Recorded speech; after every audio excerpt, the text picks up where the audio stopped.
Israel अब हार रहा है या हार चुका है। इजराइल न सिर्फ जंग हारा है गाजा में, न सिर्फ दुनिया के सामने जेनोसाइड करने वाले देश के तौर पर अब पहचाना जाने लगा है इजराइल, बल्कि इजराइल के भीतर उसकी सेना ने अपने प्रधानमंत्री बेंजामिन नेतन्याहू का साथ छोड़ दिया। इस खबर को, इस बात को हम कई बार बता चुके हैं कि किस तरह से इजरायली सेना वापस लौट रही है गाजा से, और लौटने वाले सिपाही वापस युद्ध के मैदान में जाने से इनकार कर चुके हैं।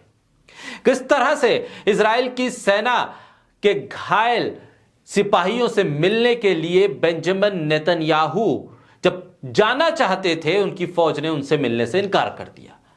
पूरे इजराइल में बेंजामिन नेतन्याहू के खिलाफ बड़े बड़े प्रोटेस्ट हो रहे हैं, प्रदर्शन हो रहे हैं, और लोग अब यह कह रहे हैं कि बेंजामिन नेतन्याहू इन हमलों और इस जंग के जरिए सिर्फ अपने आप को बचाने की कोशिश कर रहे हैं। उन्हें ना इजराइल की फिक्र है, ना इजराइल के लोगों की फिक्र है। और इस खबर पर और इस बात पर अब मोहर लगती जा रही है। इस खबर को खुद इजराइल के चैनल, इजराइल की न्यूज एजेंसियां उस पर पुख्ता तौर पर सबूत पेश कर रही हैं। इजरायली चैनल 14 ने जिस खबर को सामने लाकर खड़ा कर दिया है, उस खबर के सामने आने के बाद पूरी दुनिया में हलचल है, और इजराइल की सेना के साथ साथ इजराइल की सत्ता पे बैठे बेंजामिन नेतन्याहू की कुर्सी हिलने लगी। इजरायली चैनल 14 ने बताया है कि इजराइल के सैन्य प्रवक्ता विंग के कई सीनियर अधिकारियों ने एक के बाद एक इस्तीफे सौंप दिए हैं। इसमें कई सीनियर अधिकारी शामिल हैं। सैन्य प्रवक्ता डैनियल और उनकी टीम से जुड़े हुए तमाम अफसरों के नाम हैं जिन्होंने अपने इस्तीफे दे दिए हैं। प्रवक्ता डैनियल की टीम के सेकंड इन कमान अफसर ने भी अपना इस्तीफा सौंप दिया है।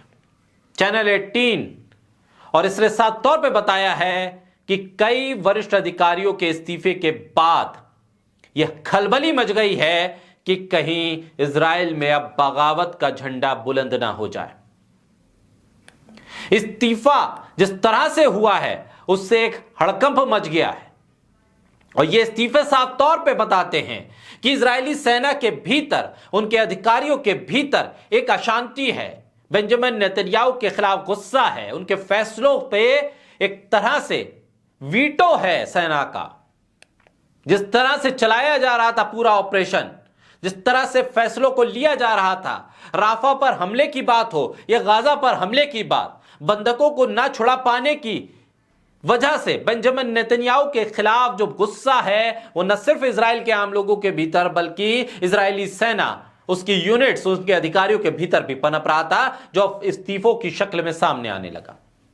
इजरायली चैनल के मुताबिक इस्तीफा देने वालों में जो कर्नल बुटुबुल, कर्नल मोरन और इसके अलावा इजरायली कब्जे वाले सेना के अंतर्राष्ट्रीय प्रवक्ता लेफ्टिनेंट रिचर्ड हैचेट इसमें शामिल हैं।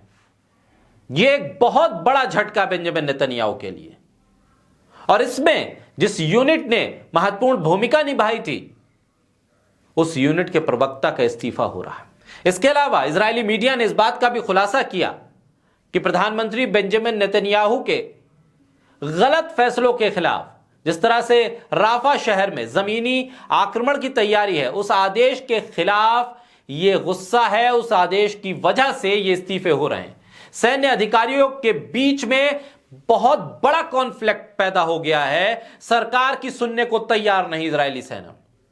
इजरायली चैनल्स, इजरायली मीडिया एजेंसियां, राजनीतिक विश्लेषक इस बात को कह रहे हैं कि बेंजामिन नेतन्याहू ने हाल ही में जिस तरह से फैसले लिए हैं, उस फैसले को लेकर सेना में एक राय नहीं है, जिसकी वजह से अब असहमति खुलकर सामने आ रही है।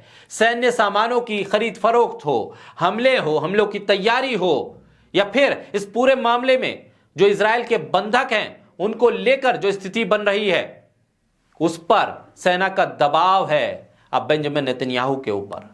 कोई हल निकलता दिख नहीं रहा है, और ऐसे में बेंजामिन नेतन्याहू की सत्ता पूरी तरह से हिल गई है। हाल के महीनों में इजरायली रिपोर्ट्स में गाजा में सरकार के युद्ध प्रबंधन और युद्ध के बाद की रणनीति को लेकर सरकार और सेना के बीच गहरा विवाद अब उजागर हो गया है, खुलकर सामने आ गया है।